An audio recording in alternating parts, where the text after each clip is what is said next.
matinale Tocsin, 7h30, 9h30, à la volée. Et à la volée, donc, je suis très heureuse de recevoir Amélie Ismaili. Bonjour Amélie Ismaili. Bonjour Clémence. Et merci beaucoup d'être avec nous ce matin. Vous êtes journaliste indépendante et fondatrice d'un site qui va être publié très prochainement, si j'ai bien compris. Peut-être ce soir, peut-être demain. Non, alors oui. le site est déjà en ligne. C'est l'article justement sur Conspiracy Watch qui n'est pas publié encore pour des soucis techniques et surtout parce que j'ai été malade pendant une bonne semaine. Ouais, ça s'entend un petit peu dans votre voix d'ailleurs. Très malade. Bon. Donc où j'étais vraiment couchée malheureusement. J'avais jamais eu la grippe, mais au moins ça s'est fait.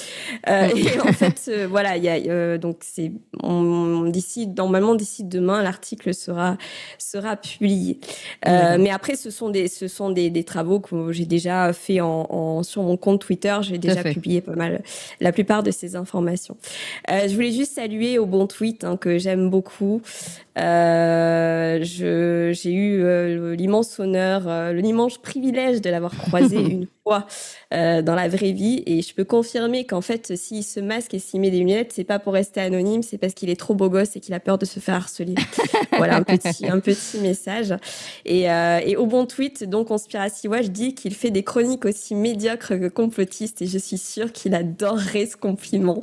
Mais il adorait, voilà, il a lu ce compliment et évidemment qu'il en a tiré un grand fait de gloire. Il était très fier. J'imagine. Et oui, parce que Conspiracy Watch a commencé à s'amuser, à décortiquer un peu, notamment ce que fait Tocsin. Évidemment, ça les intéresse, et pour nous aussi, on peut se féliciter en tout cas de ce moment de gloire où nos ennemis, on commence à inquiéter nos ennemis, donc ils commencent à s'intéresser à nous et à faire ce qu'ils appellent des enquêtes. Et justement, c'est là-dessus qu'on vous invite évidemment, Amélie Ismaili, parce que leur fact-checking, vous l'avez vous-même analysé. Surtout, comment sont-ils financés? Quels sont leurs biais? Comment travaillent-ils finalement? Alors, le Conspiracy Watch, c'est pas tout à fait du fact-checking. Je sais qu'on les range, je répète souvent ça, parce que on les range très souvent chez les fact-checkers. Mais techniquement, c'est pas du fact-checking. C'est-à-dire que ce sont pas des journalistes entre guillemets, qui, bien sûr, je mets des gros guillemets, qui pratiquent ce qu'on appelle la vérification d'informations, oui. C'est-à-dire qu'à partir d'une phrase, d'un propos ou d'une information, vont aller vérifier et vont ce qu'on appelle en anglais du debunking, c'est-à-dire qu'ils vont. Alors la traduction, c'est démystifier, donc c'est pour ça qu'on utilise plutôt l'anglais, mais vont en tout cas réfuter ou confirmer une allégation sur un site. Conspiracy Watch ne fait pas ça. En tout cas, ne fait pas. C'est pas leur rôle, c'est pas leur travail. Et parfois, ils vont pas faire. Quand vous lisez des articles de Conspiracy Watch, il n'y a pas très rarement la réfutation ou quoi que ce soit. En fait, c'est un travail qui est différent, qui est complémentaire en fait avec le fact-checking, mais c'est ce qu'on peut appeler des complotologues. Voilà, j'ai pas trouvé d'autres termes.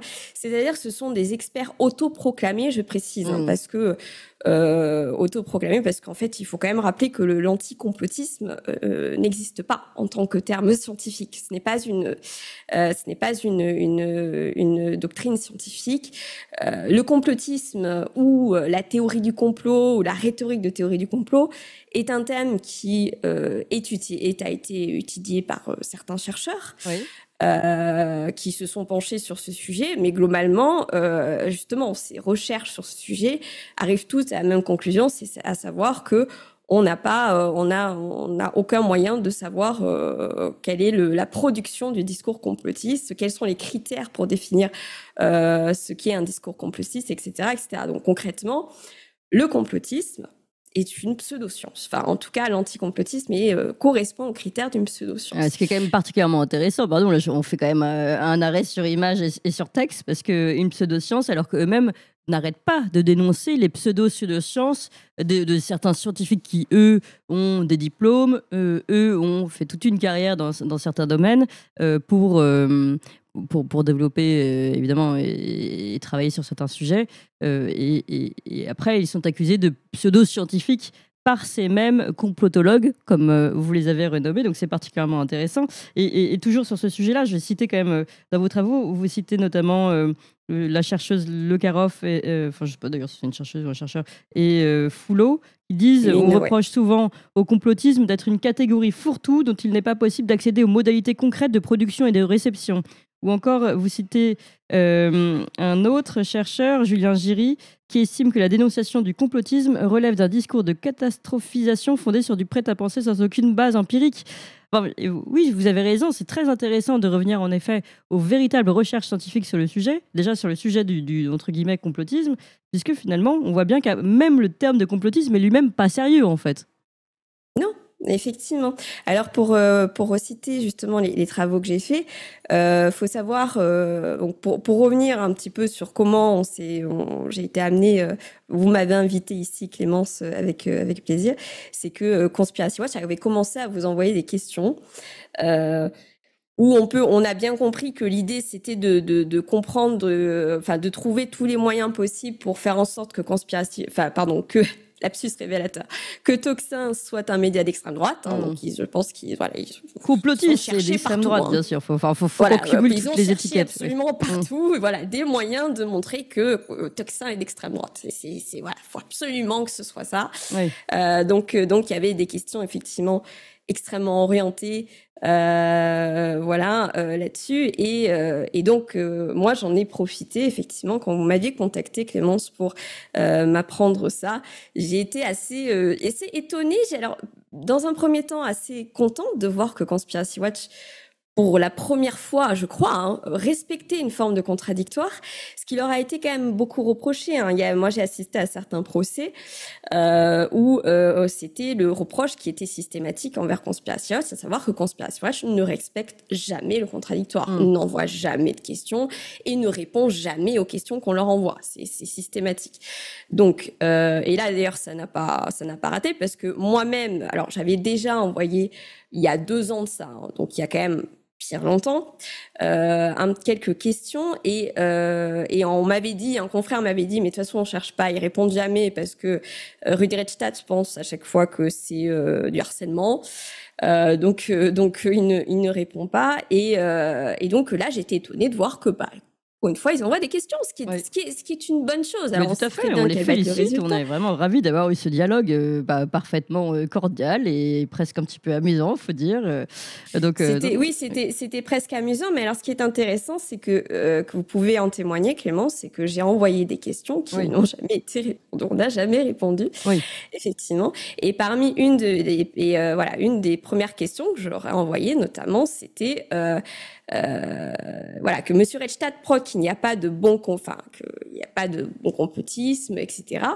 Et la question que je me posais, c'est est-ce qu'on peut considérer que le complotisme, justement en citant les travaux qui sont en fait des travaux que j'ai lus dans des revues, par exemple comme la revue Questions de communication, qui sont donc des revues de scientifiques, ou qui posaient la question en dire, en fait, le complotisme est souvent vu comme une catégorie fourre-tout. En fait, la littérature sur le complotisme est extrêmement limitée et il n'y a aucun moyen d'accéder aux productions de discours.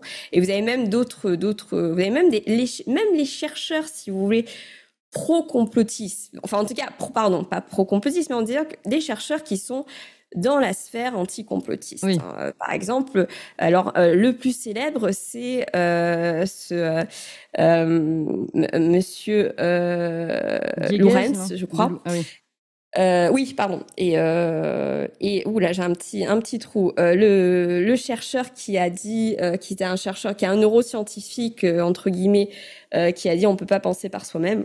Voilà, donc lui, par exemple, il a écrit un livre sur le complotisme avec un autre chercheur qui s'appelle Sylvain Delouvet, et ils ont notamment dit qu'en fait le complotisme, on ne sait pas ce que c'est. Oui. Il le dit dans l'introduction, mais quand même, on va essayer d'étudier par rapport aux théories du complot. Mais on est honnête, on sait scientifiquement, ça n'a pas de sens. Donc c'est toujours intéressant de justement tous ces personnes-là, ces complotologues qui ont accusé des grands chercheurs, hein, des personnes extrêmement diplômées, des gens comme le professeur Raoult, comme le professeur Montagnier, etc. On fait des accusations contre ces personnes-là en disant ce sont des pseudo-scientifiques, alors qu'eux-mêmes pratiquent une pseudo-science. Et c'est ça qui est complètement fou. Et c'est là où on voit le rôle des gens comme Rudi Reichstadt.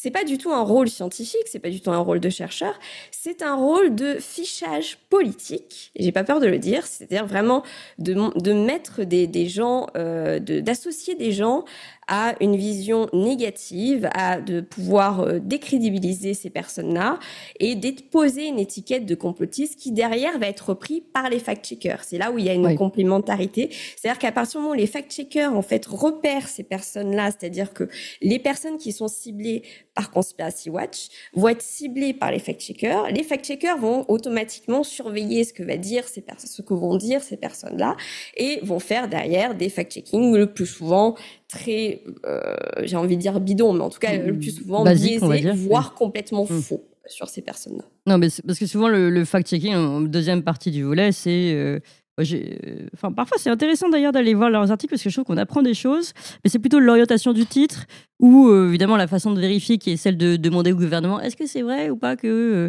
vous voulez ficher les Français, évidemment qu'ils vont pas dire oui. Enfin, on sait très bien comment fonctionne un gouvernement. Ça. Donc non, regardez, il a dit non. Fameux Julien Pain, non, le pass sanitaire ne sera pas demandé dans les restaurants. Ça, c'est un exemple que j'aime beaucoup parce que ça montre comment fonctionne le fact-checking. Le fact-checking, en fait, c'est simple, c'est le blanchiment de la parole institutionnelle. Donc, parfois, la parole institutionnelle peut dire des choses vraies, et puis parfois, elle dit des choses totalement fausses. Donc, comme en fait, là, sur cette question du pass sanitaire, on est obligé de se référer à une institution. L'Élysée, c'est une institution. Donc, on a dit, OK, l'Élysée a dit ça. Donc, c'est vrai. C'est ça. Et ce qui est terrible, c'est pas de faire un article en disant l'Élysée a dit ça. C'est de faire un article en expliquant que ce qu'a dit un tel est faux, la preuve. Vérité, c'est ça. Ouais, c'est ça. Et il y a une parole qui est illégitime. C'est le mot de Julien Pain. Hein. C'est-à-dire qu'il y a des pensées illégitimes. Ce n'est pas légitime de penser que le pass sanitaire pourra être demandé dans les restaurants. Mais bon, là, on s'écarte du sujet. Non, mais c'est très intéressant pour voir le fonctionnement général justement de ces différents médias qui se renvoient la balle, on va dire, et la cible. Alors, mais ce qui est intéressant, donc on a dit complotologue qui travaille sur finalement une pseudo-science qui est elle-même pas reconnue scientifiquement. Allons un peu plus loin. Comment fonctionne-t-il? Qui les finance? Ont-ils des biais de travail? C'est aussi là-dessus que vous avez travaillé et c'est vraiment très très intéressant, Amélie Ismaili. Alors oui, alors là on est sur... alors déjà il y a deux questions, Clémence, dans votre propos. Donc qui les finance? Alors déjà il faut savoir que Conspiracy Watch, donc déjà c'est une association qui s'appelle l'Observatoire du conspirationnisme, présidée par Monsieur Reichstadt, qui a été créé donc je crois en 2017, mais Monsieur Reichstadt tient son blog depuis, alors non, avant 2016 je crois, mais Monsieur Reichstadt tient son blog et s'est professionnalisé depuis à peu près 2012. Ils sont financés de base, ils ont toujours été financés par l'État. Le blog, enfin en tout cas l'association a toujours touché des subventions d'État. Ce qui est intéressant, c'est que on ne sait pas à quel niveau. Oui. Monsieur Reichstadt dit que c'est 50%. Le problème de Monsieur Reichstadt, c'est que, excusez-moi, sa parole n'est pas tout à fait fiable. De un, parce que c'est quelqu'un qui a répété, alors je dis bien répété, parce que une fois, il y a eu effectivement sur le site de Conspiracy Watch, rappelez-vous, hein, ça avait été même, je crois que c'est Greg Tabibian qui avait montré ça, au moment où il y a eu les révélations du fonds Marianne, il faut rappeler que Conspiracy Watch expliquait qu'il ne touchait aucune subvention de l'État. Donc c'était du mensonge. Parce qu'après il a quand même reconnaître toucher des subventions. Donc oui, déjà oui. Ils ont jamais reconnu qu'ils avaient menti. Ils ont tourné la chose en disant alors on touche pas des subventions d'État, on a touché des subventions ponctuellement sur certaines missions. C'est là d'ailleurs où j'ai posé une question où j'ai dit très bien quelles sont ces missions. Moi, ça m'intéresse quand même. Je comprends pas, parce que si vous faites de l'argent ponctuel, si c'est pas des frais de fonctionnement, c'est quand même des subventions très régulières. Oui. Mais bon, bref, ça c'est encore une fois, c'est une question auxquelles je n'ai pas eu de réponse.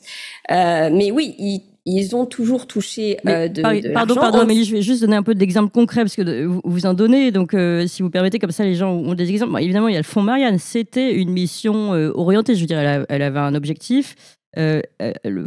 Conspiracy Watch y a-t-il répondu?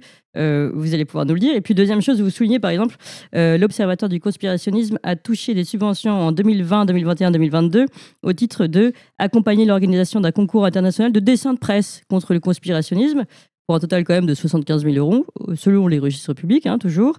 Visiblement, on ne retrouve trace de l'existence d'un tel concours, sauf en 2020.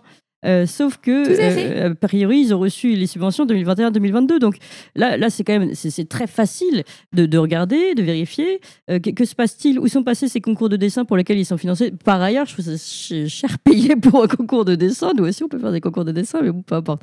C'est autre chose. Amélie Ismaili. Oui, tout à fait. Alors, ce qu'il faut savoir, c'est que Conspiracy Watch, si on rassemble la totalité des données qu'on a, alors des données publiques, parce qu'encore une fois, il y a sûrement une partie de cet argent qui n'est pas public. Il faut faire dire que c'est des subventions publiques, mais pas forcément mis dans les budgets ou associatifs. Mais rien sur juste ce qu'on peut rassembler, on est autour de 130 000 euros par an. Donc, c'est pas juste 60 000 euros du fonds Marianne. Et ce qu'il faut préciser du fonds Marianne, c'est que le fonds Marianne, ça a juste eu pour effet de doubler une subvention. C'est-à-dire que le fonds Marianne, en fait, c'est un peu compliqué, je vais pas détailler pour vos auditeurs, mais le fonds Marianne, à la base, c'est une subvention annuelle qui vient de ce qu'on appelle le FIPD, qui est le fonds de prévention de la délinquance et de la radicalisation. Bon, c'est un fonds qui finance des associations pour des raisons obscures, mais c'est pas l'objet de notre émission.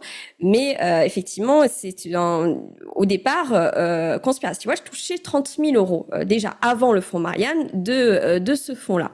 Et puis pendant le fonds Marianne, ça leur a permis de doubler cette subvention. C'est-à-dire qu'ils ont passé de 30 000 à 60 000 euros, et les 60 000 euros ont continué d'être versés jusqu'à aujourd'hui. C'est-à-dire que tous les ans, depuis, Conspiracy Watch continue à toucher 60 000 euros. Mais vous avez d'autres subventions, tout un tas d'autres subventions qui sont certaines, la plupart du temps, pas très explicables. Et il y en a une, effectivement, que j'ai trouvée, qui est une subvention qu'ils ont touchée en 2020, 2021 et 2022.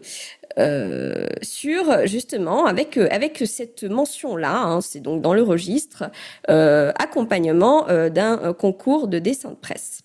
Et alors moi, ça m'a un petit peu intriguée parce que je me suis dit, ok, donc Conspiracy Watch organise des concours de dessin de presse, et le seul que j'ai trouvé, il a été en 2020. Oui. Et alors, pour préciser, en 2020, ça a été un événement à huis clos. Donc, on ne sait pas s'il y a eu une cérémonie de ça. Le prix, la remise des prix, la personne qui a le lauréat de ce fameux concours de dessin a touché 7 000 euros de prix, ce qui n'est pas énorme.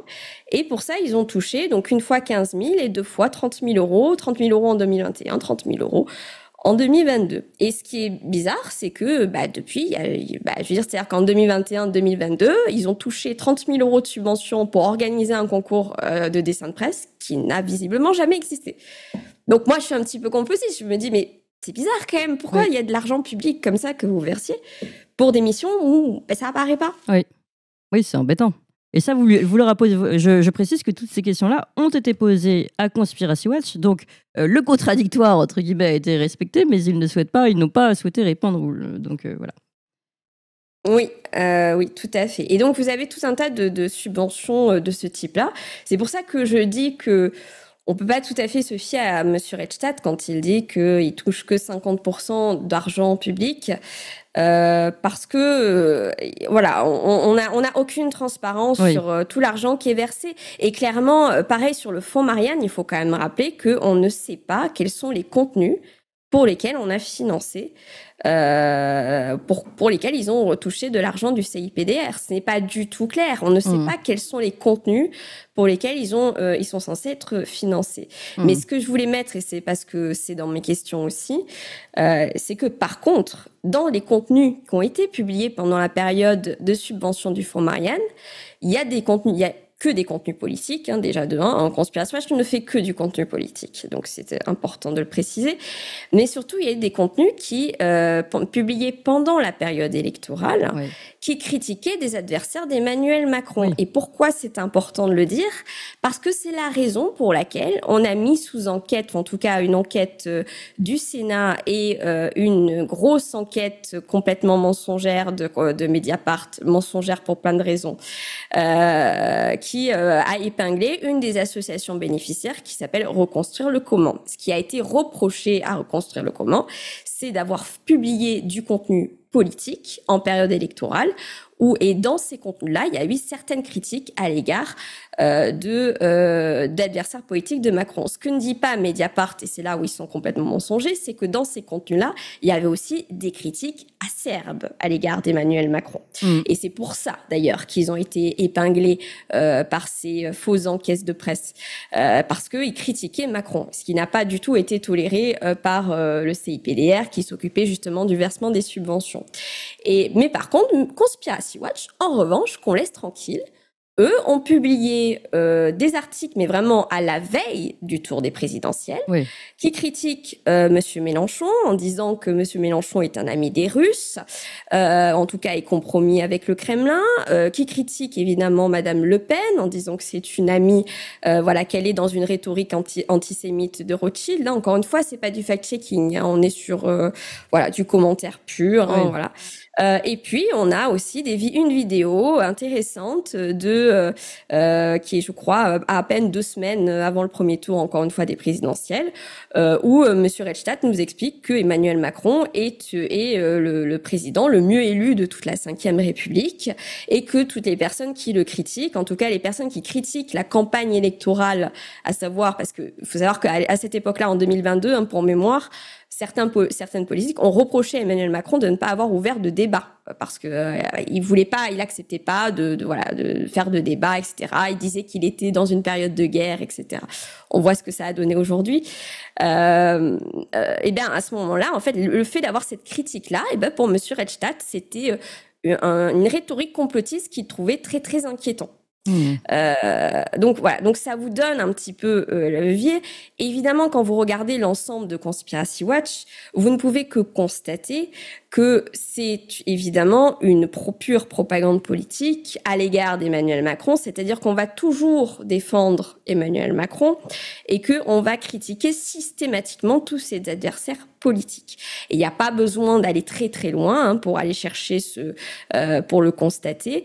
Il suffit de voir aussi la différence de traitement qu'il y a entre la façon dont on attribue le complotisme, parce qu'encore une fois, le complotisme étant une pseudo-science, on peut l'attribuer un peu à n'importe qui.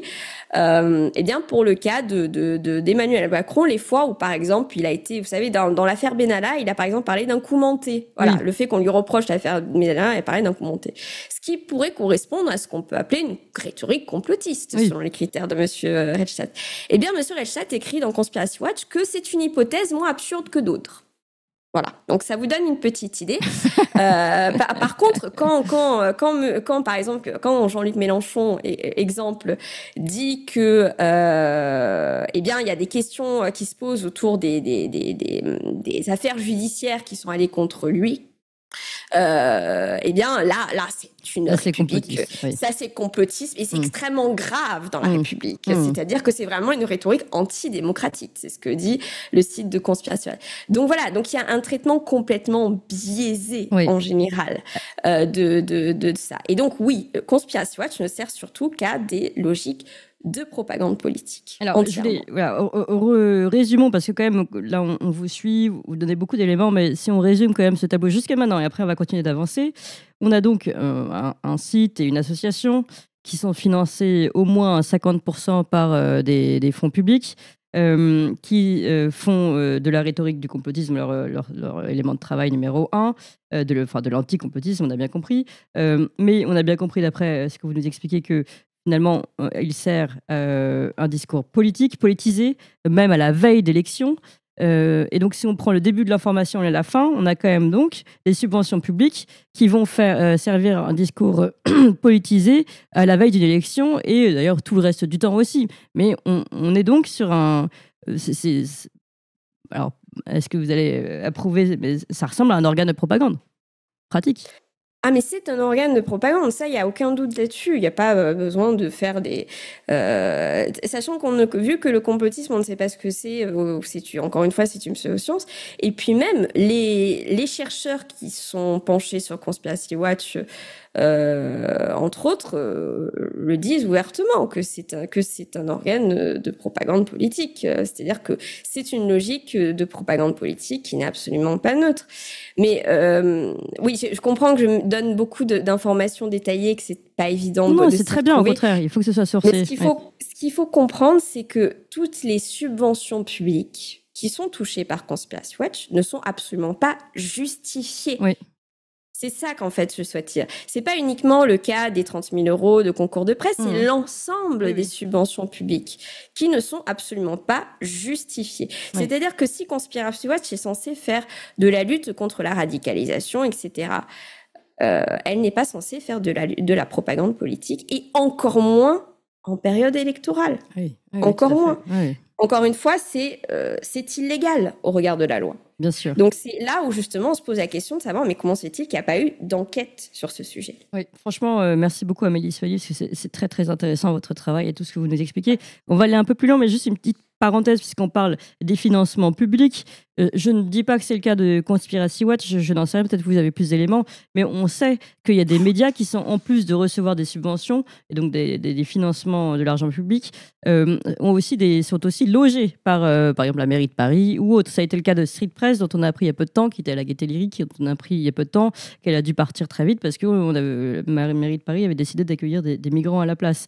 Mais donc on voit qu'en plus de ces financements, on peut avoir aussi un logement offert par la mairie. Donc ça vient aussi compléter ce tableau des financements publics. Ça, c'est un premier point. Et puis, deuxième point, on va aller plus loin dans cette histoire organe de propagande, puisque là, on parle d'un site. Je dis, bon, si ça se limitait à ce site, ce serait déjà problématique. Mais en plus, il a des tentacules maintenant qui sont directement reliés justement à des parties du ministère, des ministères, c'est-à-dire Éducation nationale. Je crois qu'il travaille avec le ministère de l'Intérieur. Moi, je sais par exemple que mes enfants maintenant, dans leurs livres d'histoire, ont des références. Si vous ne savez pas quoi penser de telle et telle affaire, évidemment avec des gros alertes complotisme, allez lire le site de Conspiracy Watch. Donc maintenant, on a vraiment des... C'est très grave. Ben oui, c'est très grave. C'est extrêmement grave. Donc là, c'est l'éducation nationale qui est... Donc nous payons avec nos impôts pour que Rudi Reichstadt et ses amis soient référencés, soient donnés comme la référence de la bonne pensée. Je ne sais pas si vous imaginez ce que ça veut dire. Je ne parle pas à vous, Émilie, parce que je sais que vous l'imaginez. Je parle à nos auditeurs. Donc voilà, je vous laisse développer d'abord peut-être sur la partie logement, en plus d'avoir les financements, et puis ensuite allons sur ces différents ministères avec lesquels travaille notamment Conspiracy Watch. Alors Conspiracy Watch, oui. Quand on parle de Conspiracy Watch, on parle plus globalement de Monsieur Rudi Reichstadt.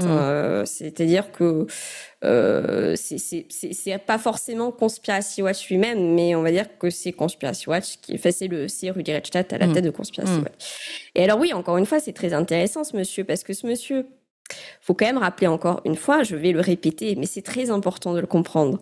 Ce monsieur n'a aucune expérience de chercheur, aucune, zéro. Il n'y en a pas la moindre. Donc, mais c'est vu comme un expert autoproclamé du complotisme, qui encore une fois est une pseudo-science. Donc c'est intéressant, on a des gens comme ça qui se autoproclament experts d'un thème scientifique qui n'existe pas, c'est-à-dire sur lequel il n'y a aucune base empirique, qui apparaît comme conseiller dans énormément d'institutions d'État. C'est pour ça que je dis que les subventions publiques, on ne sait pas la totalité, parce qu'il est absolument évident que M. Redstadt est payé pour ces prestations-là et que ça doit passer en dehors des subventions aux associations. Donc, on ne sait pas à combien touche, en fait, en tout, M. Redstadt. Oui. Et donc, dans ces institutions, vous avez le ministère de la Culture, il travaille avec la DILCRA, il travaille avec donc le CIPDR, qui est le fameux cellule interministérielle de prévention de la délinquance et de la radicalisation. C'est les comités des Théodules de la bureaucratie française. Donc, c'est-à-dire, c'est une cellule, il faut quand même rappeler, qui est rattachée au ministère de l'Intérieur et qu'il forme des conseillers à la cellule l'UCDR, qui est l'unité de contre-discours républicain, qui est une unité extrêmement obscure sur laquelle, là aussi, il conviendrait de faire une enquête. Il participe à énormément de travaux parlementaires. Il a participé aux Lumières à l'ère numérique, au Conseil national du numérique, etc., etc. Bref, il y a bien une dizaine d'institutions d'État financées par nos impôts où M. Redstadt est invité, soit comme conseiller, où il participe aussi. Et puis, le plus important, il est aussi conseiller au sein de l'ARCOM. Oui. C'est-à-dire que l'ARCOM a une cellule qui s'appelle l'Observatoire l'Observatoire de la haine en ligne, et M. Redstadt fait partie des associations, enfin Conspiracy Watch fait partie des associations qui sont conseillères de ces types de surveillance, c'est-à-dire surveiller les propos de radicalisation ou de haine. Donc ça fait quand même beaucoup. Ça veut dire qu'il y a une grosse influence importante. C'est-à-dire que même si je comprends quand on me répond que M. Redstadt, personne l'écoute, parce que c'est vrai que quand on regarde les vidéos des conspirateurs, on se dit mais ils font peut-être 1000 vues, et en plus je pense que dans les 1000 vues, les 3/4 c'est quand même des complotistes qui les regardent pour se foutre de leur gueule. Enfin, c'est quand même la réalité. Et ensuite, M. Tristan Mendes-France le sait, il l'a dit. Il a dit dans une vidéo, il dit honnêtement, on sait que c'est eux qui nous regardent quand même la plupart du temps. Donc vraiment, voilà, c'est nul. Et on me dit, mais de toute façon, personne s'en fout de ces gens-là. Le problème, c'est qu'ils ont beaucoup d'influence au sein de l'appareil d'État. C'est ça. Déjà, ils touchent notre argent, donc il faut quand même... C'est pas rien, 130 000 euros minimum, encore une fois, minimum par an. Excusez-moi, mais quand on nous parle demain de passer en économie de guerre, je pense que c'est pas du tout anodin. Et puis surtout, il influence politiquement des politiques publiques, et ça c'est extrêmement grave, parce que comme il est complètement biaisé macroniste, c'est-à-dire qu'il fait entièrement de la propagande macroniste en discréditant des adversaires politiques de Monsieur Macron, en les déclarant qu'ils sont complotistes, dangereux, etc., qu'ils soient de gauche ou de droite, je précise, eh bien, c'est une logique qui peut amener vers des politiques de censure. Et ça, c'est très inquiétant. Très inquiétant. Oui, on le voit bien. Et d'ailleurs, politique de censure et politique, encore une fois, là, on a l'impression de parler de l'URSS, non ? On parle bien de la France, d'un livre d'histoire qui va aller dans un sens et qui va dire que ce qui a été dit était très bien, mais et discréditer tous les autres discours de contestation du gouvernement. Donc, c'est quand même, en effet, très... Quand on voit aujourd'hui la portée de cette petite association et de ce site, qui, comme vous le dites vous-même, n'est pas forcément beaucoup regardé en soi, mais elle a une portée incroyable, et comme vous l'avez rappelé aussi au départ, elle permet d'être une référence aussi pour les autres, que ce soit justement les fact-checkers ou que ce soit les politiques qui vont dire non mais dès qu'on va commencer à les critiquer, non mais vous avez vu, ce sont des complotistes, donc pas besoin de leur répondre, et hop, on discrédite tout ce discours-là. Donc c'est très pratique, en fait, ça devient la nouvelle Bible, on va dire, des politiques qui sont contents de s'en servir. C'est vraiment très important tout ça, et je vous remercie Amélie Ismaili d'avoir fait toute cette enquête. Je ne sais pas si vous voulez... Je peux rajouter un dernier élément, parce qu'il est important, c'est que Conspiracy Watch, enfin en tout cas Rudy Redstadt, etc., ils ont aussi fait du conseil aux plateformes de réseaux sociaux pour, je cite, débusquer des propos de conspiration et les supprimer. Ça, ce sont les propos du directeur de TikTok France, qui a avoué dans une conférence, complètement par hasard, que Conspiracy Watch aidait la modération de TikTok pour voir les contenus qui sont entre guillemets complotistes et les supprimer. Ça, excusez-moi, c'est très inquiétant. Bien sûr. Deuxième chose, avant le rachat d'Elon Musk, je ne sais pas si c'est encore le cas, mais Twitter, avant le rachat d'Elon Musk, avait aussi faisait aussi sa modération aux côtés de Conspiracy Watch. Ça a été avoué par la directrice de Twitter, l'ex-directrice de Twitter France, qui disait ouvertement qu'elle travaillait avec des associations comme celle de Rudi Reichstadt pour déplatformer les contenus complotistes. Rappelez-vous ce qu'était la censure sur Twitter avant Elon Musk. Hein. Oui, c'était tous les propos qui justement ont dit des choses vraies en plus de ça. Parce que par exemple, quand Conspiracy Watch disait que la théorie du lab de briques sur lequel ils ont menti en disant que ce soit une théorie accidentelle, hein, que ce soit un virus échappé accidentellement ou intentionnellement, c'est une théorie complotiste. Hein. C'est ça qu'ils avaient dit à l'époque. Et aujourd'hui, ils disent « Ah, mais on n'a pas du tout dit ça. » Si, ils ont dit ça.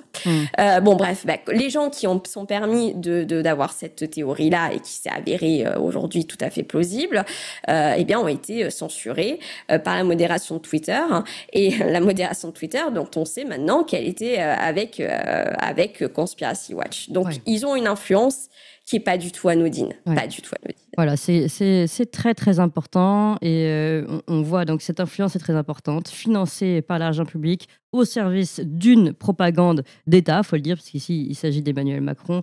Et vous avez tout résumé parfaitement bien et sourcé, Amélie Ismaili. Merci pour votre travail. Je rappelle votre site rechecking.com que vous pouvez retrouver, chers amis, dès maintenant, et avec un site justement sur ce sujet qui reprend tous nos éléments. Je vais y arriver. Un article qui va être publié très prochainement. Amélie Ismaili, j'ai aussi une petite réponse d'Aubon Tweet qui vous répond à ce que vous disiez tout à l'heure ici en direct sur Twitter. Je vous le lis. Merci ma chère Amélie Ismaili pour ton gentil commentaire sur Toxin. Et je te retourne le compliment qui m'a beaucoup touché. Mais toi, tout le monde peut s'en rendre compte. C'est-à-dire référence à la beauté. Petite parenthèse, private joke, il faut écouter Toxin Média pour tout comprendre. Voilà, une petite publicité pour Toxin. Gros bisous, dit-il, et à bientôt. Et nous aussi, on vous fait des gros bisous. Et on vous dit à bientôt, Amélie Ismaili. Merci. Vous avez aimé cette émission, vous voulez que l'on continue d'exister et de creuser ces sujets, sachez que nous n'avons ni subvention, ni milliardaires, ni oligarques derrière nous, que nous ne dépendons que de vous. Donc faites un don à toxin-media.fr, toxin-media.fr, et encore mieux, faites un don régulier pour que nous continuions d'exister. Merci.